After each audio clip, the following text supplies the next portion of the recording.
I think, a final note, by the term still that's stuck out there, immigrant, and how we've decided that we're not immigrants. I think some of us have. Some of us have.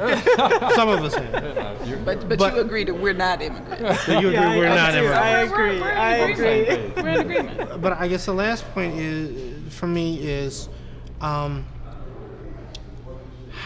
do we view the lens of what our society tries to do to help other people come into our cities, our states, and we seem to be left arms out, fingers out, asking for assistance, and yet the perception is that true immigrants can come here and literally buy anything and do anything they want. Is there some apprehension about true immigrants coming to our country, and we see them all over the place, and we wonder, how did they get that and we still can't get anything? Africans in America have basically been grandfathered in as citizens.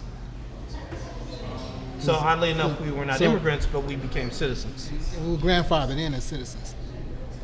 After the Civil War, we were a refugee population, and there were some advocates among our people that advocated for citizenship, but there were also advocates among our people that advocated for us to leave and go some other places, even back to Africa.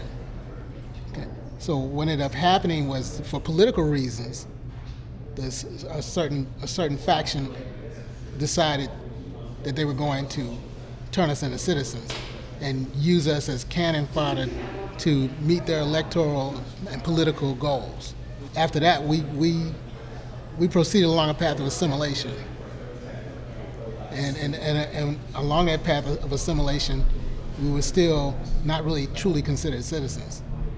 But that when we decided to press the issue, which ended up becoming the civil rights movement, then that seemed to have been an issue that was so-called settled. We're not really sure if it's settled. Okay, there are some things that make it look like it's settled, but we're not really sure. You know, I'm seeing today that, you know, many Americans do not, particularly if they're not people of color, do not want to recognize that we are a different cultural group. You know, it's this notion that America, we have melted into the melting pot. And so then that we really don't have any legitimate issues or concerns. They're not really legitimate in 2010.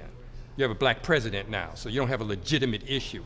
As if racism and, as I call it, cultural hegemony has suddenly disappeared, and it has not. It is still a part of the fabric of this country, and is still a place and still requires our addressing it. I would say there's a significant portion of our community, as was mentioned earlier, who do not see themselves as Americans. And to speak as a point of pride to African culture does not mean that you hate other people, because that's where people go and meet. Well, if you want to be African, go back to Africa. Well, you call yourself French Americans and go back to France. If you want to just apply that to everybody, because, you know, you're not indigenous to this land either. So let's not talk about who should go back to someplace unless we want to do that on our own volition. Our point being is that for us to have pride in our culture does not mean we want to down something else, and nor instilling that in our children. So I think it's still a fundamental question that our experience, that the African American experience here, has still a significant portion of our population as African Americans here questioning, are we really true Americans? Is this really our home? Do we really get an equal share here?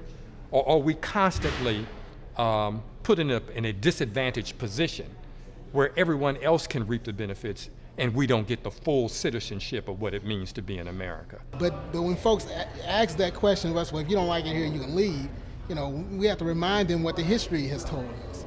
Okay, it's not a question of, and that's really not a question, is that there's always this tension between, you know, how we got here, and then we need to be able to resolve how that continues to operate in an American context.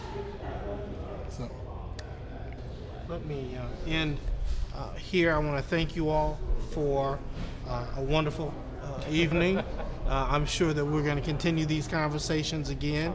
And I appreciate you all for being here. And thank you for an interesting and lively discussion on immigration. Well, thank you for allowing us to be a part of it. Thank you. Thank you. Mm-hmm.